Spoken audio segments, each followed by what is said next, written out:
horse.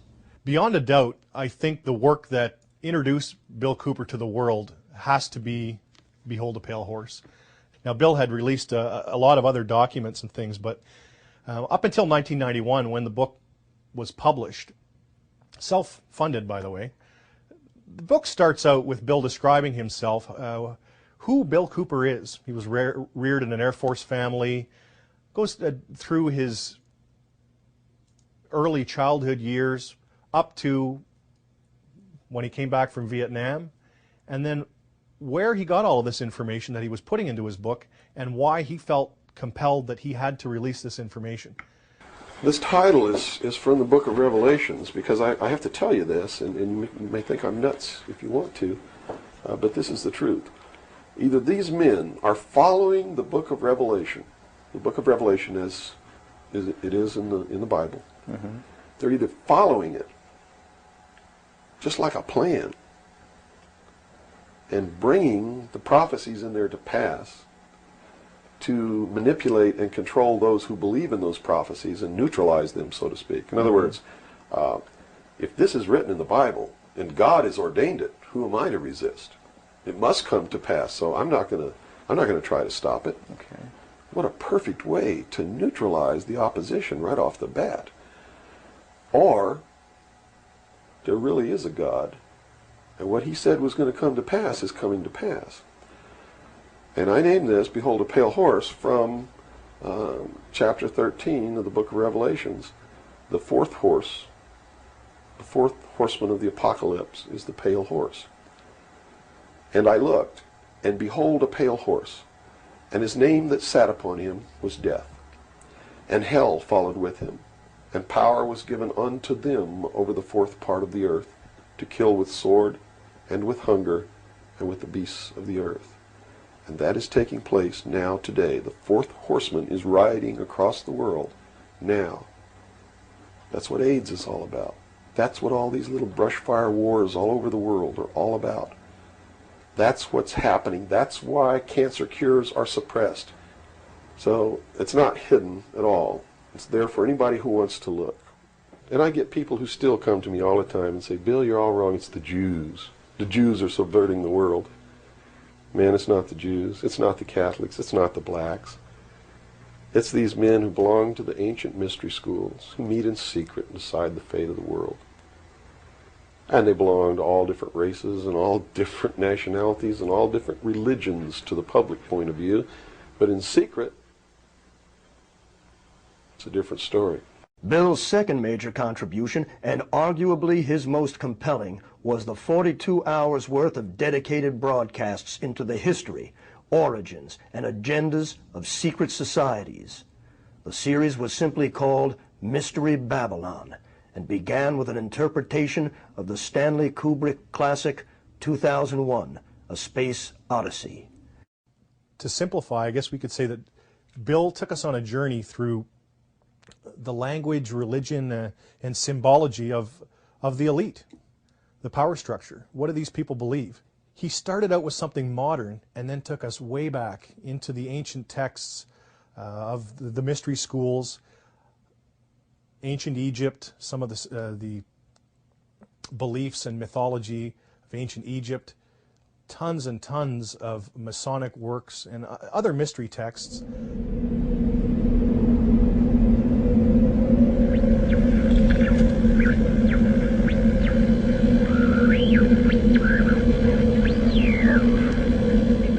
You're listening to The Hour of the Time. I'm your host, William Cooper. Tonight, ladies and gentlemen, we begin the origin, the history, the dogma, and the identity of the ancient mystery religions which are now known as the mystery schools. The Order of the Quest, Freemasonry, the ancient Order of the Rose and Cross, the Knights Templar, the Sovereign and Military Order of the Knights of Malta, the Order of St. John of Jerusalem, the Priory de Sion, the Thule Society, or sometimes known as the Thule Society, the Order, the Skull and Bones, the Russell Trust, the Jason Society, the Scroll and Key, the Illuminati, And I could go on and on and on and on. But the most important thing to realize is that they all have been collectively known throughout the ages as the mystery schools, the Illuminati, which literally means illumined ones. They are all one and the same, as you will come to know. And you will understand perfectly how they've been able to infiltrate all of our society. What you hear tonight does not necessarily reflect my views or beliefs or religion.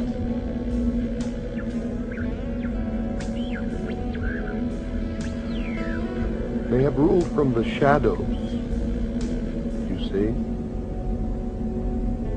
And they call themselves the guardians of the secrets of the ages. And their first religion was called astrotheology, or the worship of the heavens. And their first object of worship was the sun. The second object of worship was the moon. And everywhere you see the mystery schools or the mystery religion, you will see the symbols of the sun and the moon, also known as Osiris and Isis. For in the religion of the mystery schools, they believed that man was held prisoner in the Garden of Eden by an unjust and vindictive God. And that man was not told by this unjust and vindictive God that he could have the same powers. And man was set free from the bonds of ignorance by Lucifer through his agent Satan, and many believe that the two are the same. And that's okay, because maybe they are. And that through the gift of intellect, man himself will become God. Now, for those of you who understand what I am imparting to you now, you may not even have to listen any farther, for it explains everything that has ever happened in the history of man, and everything that is happening now, and all that is to happen in the future.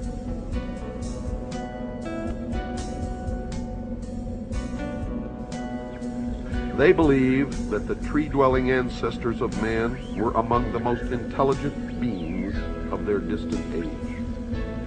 And when these creatures finally abandoned the trees and walked fully upright, freeing their hands to serve as implements of their minds as well as their bodies, there began the most successful evolutionary drive toward higher intelligence ever witnessed in nature.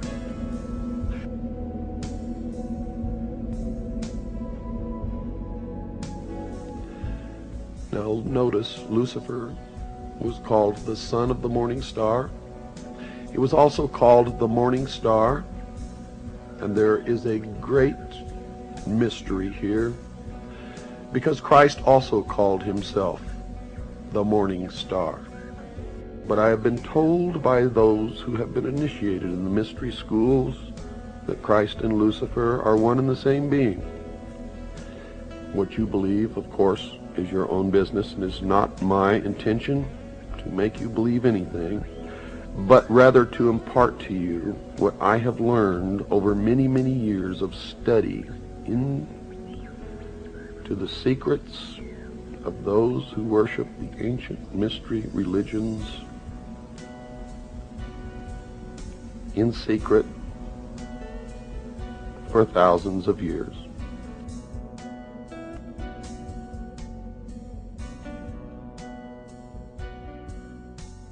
I do not advise you what you should believe or not believe.